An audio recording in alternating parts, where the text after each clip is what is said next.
오늘 설교 제목은 하늘의 권능이 임하는 기도라는 제목으로 잠깐 은혜를 나누겠습니다. 성경을 보게 되면은 제자들이 기도할 때 하늘의 권능이 임했던 그런 적이 몇 번 있습니다.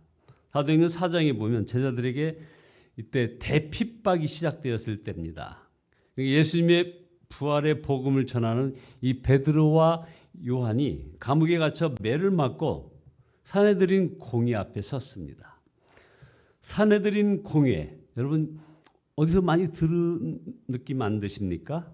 이 사내들인 공회는 당시 유대 나라의 종교와 정치를 통합하는 그런 최고 권력 기구입니다. 여기서 사람을 죽이고 살리는 것까지 재판을 합니다.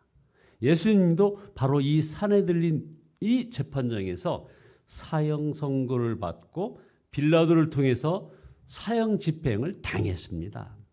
그때 베드로는 정말 벌벌 떨다가 예수님의 수제자 이 베드로가 예수님을 3번이나 모른다고 했던 바로 그 자리입니다. 그 사내들인 공회에서 사도들에게 예수님 이름을 사용하면 죽는다라는 그런 사용 금지 명령이 내린 겁니다. 오늘 우리가 읽지는 않았습니다만 사도행전 4장 19절에 하나님 앞에서 너희 말 듣는 것이 하나님 말씀을 듣는 것보다 옳은가 판단하라 하면서 그렇게 사용 금지 명령 내린 이들 앞에 베드로와 요한이 당당하게 나서는 장면을 보게 됩니다. 이런 담대함은 베드로와 요한에게 하나님이 함께 하심이 믿어졌기 때문에 이런 담대함이 생긴 겁니다. 베드로와 요한은 하나님 앞에서라는 말씀을 인용했습니다. 하나님 앞에서. 하나님 앞에서. 눈앞에는 지금 공회의 회원들이 정말 살인 같은 그런 살기 어린 눈빛으로 내려다보고 있습니다. 그들은 예수님을 십자가에 못 박았던 바로 그 사람들입니다. 지금 예수의 제자들도 이렇게 또 죽이려고 하고 있습니다. 그러나 이 베드로와 요한은 사내들인 공회보다 더 큰 하나님을 바라보았고 하나님의 뜻이 담대하게 복음을 전하는 것임을 알았기에 이들은 담대할 수 있었습니다. 이것이 예수님으로 인하여 그 영혼이 살아난 이들에게 일어난 바로 기적입니다. 대제사장들과 장로들은 베드로가 자기들 앞에 이렇게 담대하게 서는 것을 보고 정말 깜짝 놀랐습니다. 사도행전 4장 12절에 보면요. 그들이 베드로와 요한이 담대하게 말함을 보고 그들은 본래 학문 없는 범인으로 알았다가 이상히 여기며 라는 말씀이 나옵니다. 보통 많이 배운 사람들이 말도 잘하죠.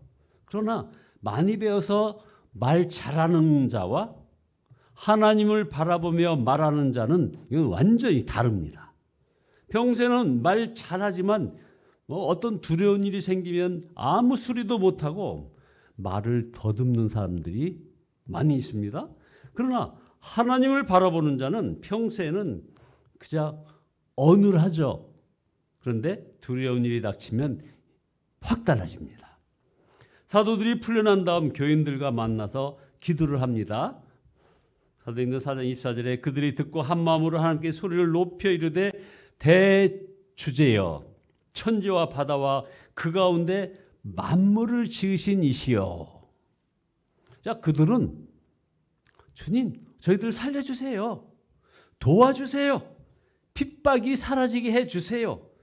이렇게 하면서 애절하고 두려워하는 마음으로 기도드리지 않았음을 우리가 주목해야 합니다. 그들은 오히려 이 핍박 중에도 정말 큰 소리로 하나님이 천지의 주재자이심을 고백하고 하나님을 찬양했습니다. 그리고 오직 하나님의 이름과 영광을 위하여 하나님의 뜻이 이루어지기를 간구했던 것을 보게 됩니다. 사도행전 4장 29절에 보면 주여 이제도 그들의 위협함을 굽어 보시옵고 또 종들로 하여금 담대히 하나님의 말씀을 전하게 하여 주시오며 손을 내밀어 병을 낫게 하시고 표적과 기사가 거룩한 종 예수의 이름으로 이루어지게 하옵소서 하더라. 한마디로 감옥에 가도 좋다. 매를 맞아도 좋고 심지어 죽임을 당해도 좋으니 오직 담대히 복음을 전하게 하시고 그것도 예수님의 이름으로 표적이 나타나게 해달라고 지금 하고 있는 겁니다. 그때 하늘의 권능이 임하고 기도했던 곳이 진동하였다고 했습니다. 이것이 권능 있는 기도입니다. 우리에게 이 기도가 필요합니다. 그것은 하나님의 뜻대로 하는 기도이기 때문에 그렇습니다. 우리가 기도를 해도 하나님의 뜻대로 그 뜻을 따라서 기도하여야 하나님께서 역사하시는 겁니다. 잠언 19장 21절을 보십시오. 거기 보면 사람의 마음에는 많은 계획이 있어도 오직 여호와의 뜻만이 완전히 서리라. 자, 기도해도 응답받지 못했다? 아닙니다. 하나님의 뜻대로 구하는 기도는 다 응답받습니다. 보십시오. 이런 기도는 꼭 응답받습니다. 첫째, 여러분의 그 구원의 확신을 위해서 기도해 보셨죠? 구원의 확신을 위해서 기도하는 기도는 100% 응답됩니다. 두 번째, 이런 기도입니다. 죄에서 떠나 하나님 말씀대로 살게 해달라고 기도하시면 100% 응답받습니다. 세 번째, 하나님이 기뻐하시는 일을 하며 살게 해달라고 이렇게 기도하시면 100% 응답받습니다. 기도는 성령께서 우리를 하나님의 일에 동참시키시는 방법입니다. 그래서 우리가 사도행전을 쭉 읽어보면 성령의 역사가 먼저 시작되고 그보다 한 템포 늦게 성도의 기도가 따라 나오는 것을 볼 수 있습니다. 가장 대표적인 거 보십시오. 성령 강림. 이 성령 강림이 사도들의 기도에 대한 하나님의 응답이 아닙니다. 그러니까 사도들이 기도를 해서 성령 강림이 온 게 아니라는 거예요. 성령 강림은 제자들이 기도하기 전에 우리 부활하신 예수님께서 예루살렘을 떠나지 말고 아버지께서 약속하신 것을 기다리라 하고 명령하시지 않았습니까? 그래서 제자들은 그 약속을 붙잡고 마가 다락방에 모여 기도하며 기다린 것뿐입니다. 오순절 성령 강림 사건 이후에 제자들은 담대히 복음을 전하고 예수님의 그 이름으로 병든 자가 고침받고 많은 기사와 표적이 나타나는 것이 하나님의 뜻임을 알았습니다. 그래서 사도들은 핍박을 당할 때도 사도들은 권력자의 위협에서 벗어나게 해달라 이렇게 간구하지 않고 그 위협에도 불구하고 담대히 하나님의 말씀을 전하게 해달라는 겁니다. 예수 그리스도의 이름으로 치유와 표적과 기사가 나타나게 해달라고만 기도한 것입니다. 우리도 저와 여러분도 이처럼 하나님의 뜻이 이루어지게 해달라고 기도할 때 하늘의 권능이 임하여 땅이 흔들리는 역사가 나타나는 것입니다. 사도행전 16장에 보면 사도 바울의 아시아 전도를 성령 하나님이 막으시는 장면이 나옵니다. 제가 신학에 헌신할 때 가장 감명 깊게 읽었던 부분이 바로 이 사도행전 16장에 나오는 하나님께서 성령 하나님이 막으시는 장면을 보고서 정말 큰 은혜를 받았던 적이 있습니다. 여러분, 전도는 너무나 중요합니다. 그러나 전도가 아무리 중요해도 성령께서 이끄시는 대로 하지 않으시면 아무 유익이 없다는 것을 이 사도행전 16장에다 깨우쳐 주는 거죠. 사도 바울은 모든 길이 막힌 것 같은 때에 성령의 인도를 바라보았다는 그겁니다. 사도행전 16장에 나오는 장면이 그랬다는 거죠. 그랬더니 열린 문이 비로소 보였다는 겁니다. 동서남북 다 막혔는데 바다를 점프해서 유럽으로 성령께서 사도 바울을 그냥 인도하셨습니다. 그래서 우리는 여기서 사도 바울의 위대함은 성령께서 그 길을 막으실 수 있었던 사람이었다는 데 있습니다. 보통은 성령께서도 못 말리십니다. 우리 인간들은요, 얼마나 완고한지요. 한다고 하면 하고 안 한다고 하면 안 합니다. 그냥 열심히 하는 것 같은데 실제로는 자기 마음대로 하는 것이 우리 인간 아닙니까? 자기 마음대로 목회하고 자기 마음대로 선교하고 사역하는 사람들 상당히 많습니다. 하나님의 뜻을 분별하고 순종하는 것이 최선을 다하는 그런 열심보다 사실은 더 중요한 것입니다. 베드로는 환난을 당할 때 하나님의 뜻이 무엇인지를 알았습니다. 그래서 베드로전서 3장 17절에 보면 선을 행함으로 고난받는 것이 하나님의 뜻일진데 하는 말씀이 나옵니다. 이 말씀과 사도행전 4장 25절 28절에 보면 성령께서 사도들에게 시편 2편을 통해서 모든 세력이 합세하여 예수 그리스도의 복음을 전하지 못하도록 대적할 것에 대해서 예언하셨음을 깨닫게 해 주셨음을 알 수 있습니다. 자, 그러면 된 것입니다. 그래서 하나님 이런 일이 있으라 하셨군요. 그렇다면 되었습니다. 하나님의 뜻이 더욱 이루어지기만을 원합니다 하고 지금 이렇게 기도하고 있는 겁니다. 여러분들 현재 어떤 사고가 났습니까? 병이 들으셨습니까? 또 자녀 손들에게 무슨 문제가 있습니까? 아니면 여러분들 큰 손해를 봤습니까? 주님이 함께 하시는 중에 발생한 일입니다. 적어도 우리 주님은 알고 계시고 보고 계십니다. 주님이 하시고 계시다는 것을 믿으면 그래서 우리 기도는 달라질 수밖에 없는 겁니다. 주님, 제가 어떻게 하기를 원하십니까? 제게 하시려는 일이 무엇입니까? 이렇게 마음대로 되지 않을 때 더욱 주님을 바라보아야 하는 것입니다. 결론입니다. 하나님의 뜻을 깨달으려면 하나님의 뜻을 완전히 신뢰해야 합니다. 이것이 아니면 나는 죽는다.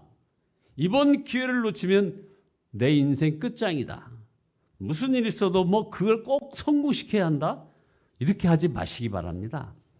에베소서 3장 20절에서 하나님은 우리가 구하거나 생각하는 모든 것에 더 넘치도록 능히 하실 이라고 했습니다. 무슨 말입니까? 더 이상 마음대로 살려고 발버둥 치지 말아야 한다는 것입니다. 마음대로 되지 않는다고 불평하지 말아야 한다는 겁니다. 마음대로 할 수 없는 것이 사실은 오히려 복일 때가 많습니다. 여러분, 이제 우리는 어떻게 기도해야 하겠습니까? 이렇게 기도하셔야 합니다. 오직 주의 뜻이 이루어지이다라고 기도할 수 있는 저와 여러분 모두 되시기를 예수 그리스도의 이름으로 축원드립니다. 기도하시겠습니다. 전능하신 주님을 찬양합니다. 우리 마음대로 살려고 했던 저들의 믿음 없음을 주 앞에 고백합니다. 주여 용서하여 주시옵소서. 아버지 하나님, 정말 주님과 함께 하시고 끝까지 하나님을 신뢰할 수 있는 그런 믿음을 저에게 허락하여 주시옵소서. 그리하여 오늘 십자가 사랑 감사하며 나가게 하시고 주의 뜻을 알게 하셔서 저희가 권능이 임하는 기도를 할 수 있게 도와주시옵소서. 하나님의 부흥이 우리의 마음에, 가정에, 특별히 우리 예사랑교회에 그리고 이 민족 위에 임하게 하는 그런 기도가 우리들 속에 흘러나올 수 있도록 주여 함께하여 주시옵소서. 예수 그리스도의 이름으로 기도드리옵나이다. 아멘. 195장 찬송하십니다. 195장으로 바뀌었습니다.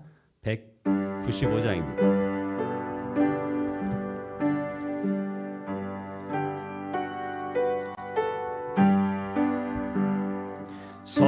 성령이여 우리 찬송 부를 때 진심으로 찬양하게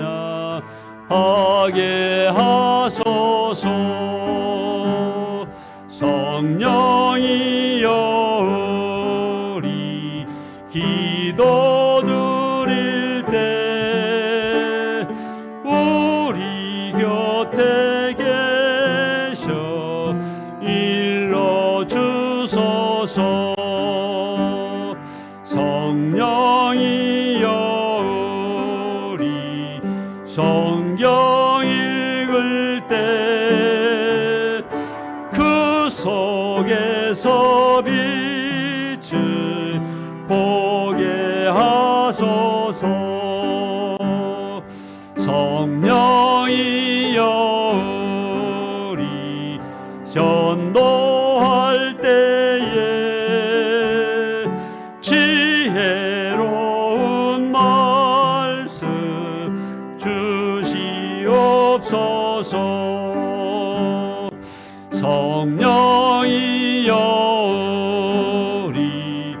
겸손해져서 우리 주와 같이 되게 하소서. 아멘. 주여, 삼천하시니 기도하시다 돌아가십니다. 주여, 주여, 주여.